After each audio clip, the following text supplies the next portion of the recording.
The Future of American Orchestras, a discussion of the problems and prospects facing American symphony orchestras, their music, and their audiences' expectations. This timely conversation examines trends and challenges facing youth, community, collegiate, and professional orchestras. In this segment, panelists discuss their vision of the orchestra in the year 2020.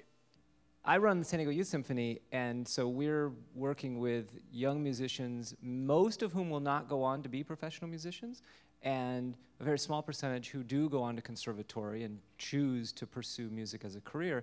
And I think that's an important distinction because, as we heard from Aaron, the majority of orchestras in America are not professional orchestras. So, to my mind, the future of the orchestra is in getting more people playing. That does not mean more professional musicians.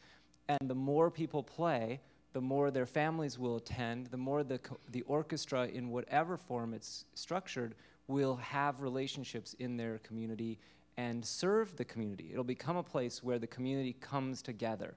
And we know that that happens in some of the largest orchestra settings, like the LA Philharmonic is amazing at bringing its community together. And I think it's a practice that all of orchestras need to learn how to do much more substantially so that their experience of an orchestra concert extends not just to the experience of the music, but it becomes a part of the community's interaction and understanding of itself. I went to I saw on a YouTube link a performance of the Simon Bolivar Orchestra at the BBC Proms. And in that moment, I think the future of orchestras, not just in America, but throughout the world, became very clear to me. Because in 2020, orchestras are not going to play any better than they do now. I mean, the artistic level of orchestras is at a level that's unprecedented. And if anything, the major orchestras, the Chicago symphonies, they've always been great. And all of the mid-level orchestras just keep getting better and better. So what can possibly change just an actual concert experience? And watching the Simon Bolivar Orchestra, they're from Venezuela, which I agree with Simon Rattle, it's the most exciting place for classical music and certainly orchestral music in the world today, because they don't have the same kind of inhibitions that we have on stage. They don't see themselves as anonymous human beings all wearing exactly the same thing. And so when they all ripped off their uniform, revealing the colors of Venezuela, and during Mambo and during Huapango started spinning their instruments in the air when they weren't playing, I thought, this is it. These kids get it. Now, it's not going to happen anytime soon in American orchestras. We begin with baby steps. But I can promise you that kind of really being in touch with the audience in a way that goes beyond great playing is definitely in our future. I think the best hope for rebuilding a healthy musical organization in each community is to establish a vibrant music program in our schools. So ideally, I think in a perfect world, I think every elementary school needs to start with this vibrant music. We need to have instruments. When I was young, there was instruments in the school. There are no more instruments. If the parents can't afford them, those children have to maybe go in the chorus. We have to get them involved. It's not that they're all going to be in music, but it's that they're going to all become music lovers. To me, the orchestra of the future is going to have to matter to people who never come to its concerts.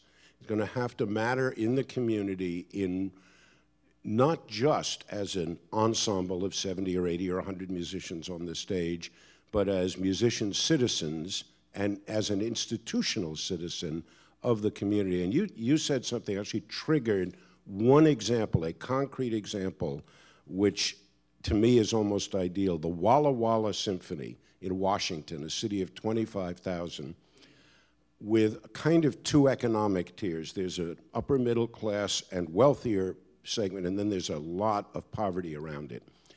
And they heard from music teachers who wanted to get music back in the schools exactly what you said: we don't have instruments. And they said, well, we can help that. And they communicated to everybody in their entire mailing list, donors, board members, volunteers, musicians, staff, do you have an instrument lying around in your closet that you don't use anymore?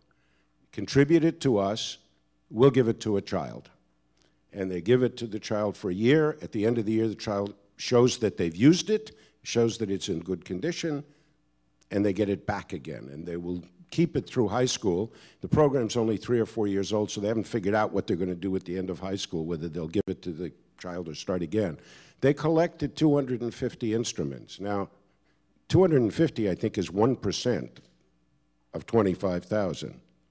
So it's 1% of the population of the city, that many instruments that went out to kids.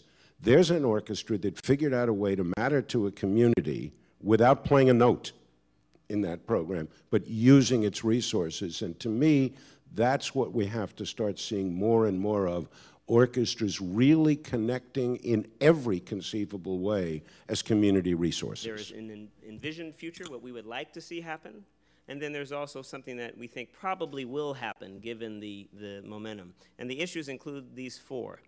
The impact of electronic media on artistic and administrative functions, how the music is delivered, how we interact with our donor base and others. Second is the issue of sustainable financial models, the so-called structural deficits of the Flanagan Report and others, and what people say is the supply. I mentioned 34,000 concerts, which is wonderful, 29 million attendees. But there's a question is whether the supply is outstripping the demand, or at least the supply and how it's delivered is outstripping the demand. Third, it's been touched on, is community relevance and its effect on policy. An example that brings that home is that in Minnesota, the state of Minnesota recently levied a tax on orchestra concert tickets. As a nonprofit entity, that's news and speaks to where the mindset is going in terms of the community's value of music. And fourth, a question out in the field is the maximizing the value of the most important capital that orchestras have, which are the musicians, in terms of number and skill level and what have you. How can we maximize the value they can add to their organizations in addition to being on stage? I'm curious to ask any member of the panel to jump in on which of those things in the next 10 years do you think will really, or something else, will really have the biggest impact on what we'll perceive to be the biggest change in orchestras? Quite often in the orchestra world, we're actually very far behind the times in terms of technology and financial models. And so the things that evolve end up being reactionary or being sort of in the tail of other sectors of our entertainment life that have found or invested in technology. So I think that orchestras, the thinking that goes on in orchestras isn't always the most forward-looking, and that's sort of a symptomatic result. Well, I'm going to pick up on that thread, actually, because obviously the Metropolitan Opera has the advantage of being a highly visual art form, stage and so forth. In the orchestra world, there has been, unfortunately, in my mind, a tendency to always do things the way we've always done things. And if you go to most orchestra concerts, they look precisely like a concert looked to Brahms. In fact, I wouldn't be surprised if they look pretty much, except the orchestra's bigger, like concerts in the 1400s of the Royal Danish Orchestra may have looked. The repertoire's different, but the fact is, I'm 68 years old, and I remember our first television set, and I was a kid. And in those days, the family actually went in as a family, turned on the set to watch a specific program, and turned it off. It was kind of like going out to the theater, but not going out. It's a generation or two after me where people grew up with television on 4, 5, 6 hours a day, children. That rewired people. And our field, of all the fields, our field hasn't recognized that. We have a visually static art form that is actually also, by the way, a black and white art form in terms of the costumes we wear. And I don't, for a minute, suggest that the answer is add flashing laser lights to concerts. But it would be really interesting for the field to start thinking about how do you add something that enhances the musical experience?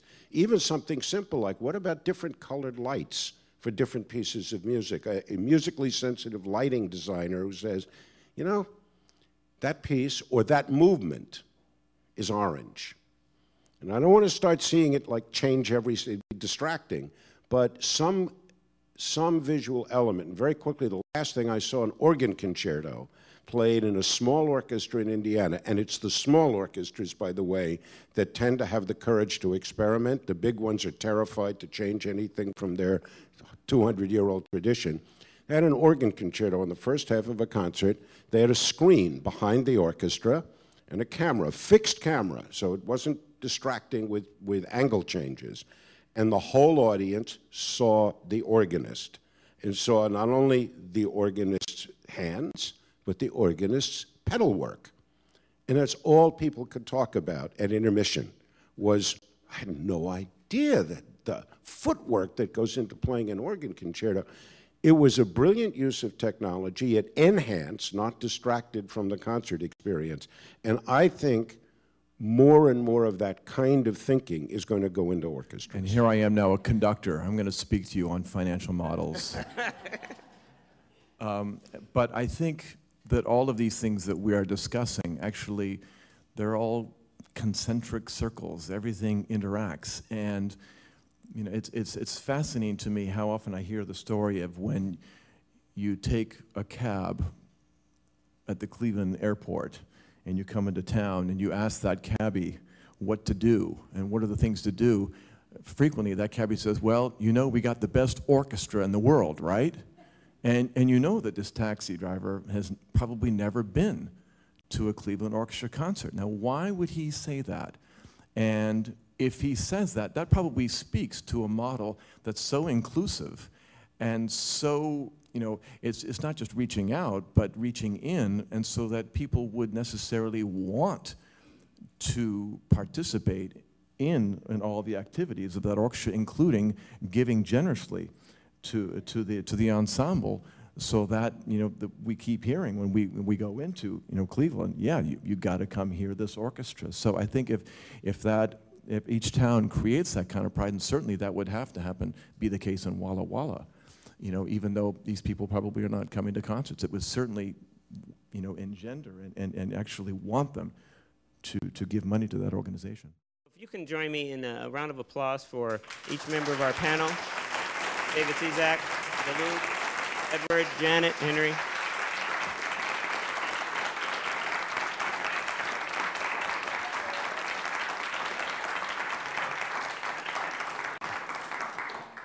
I think you guys did good. That was great.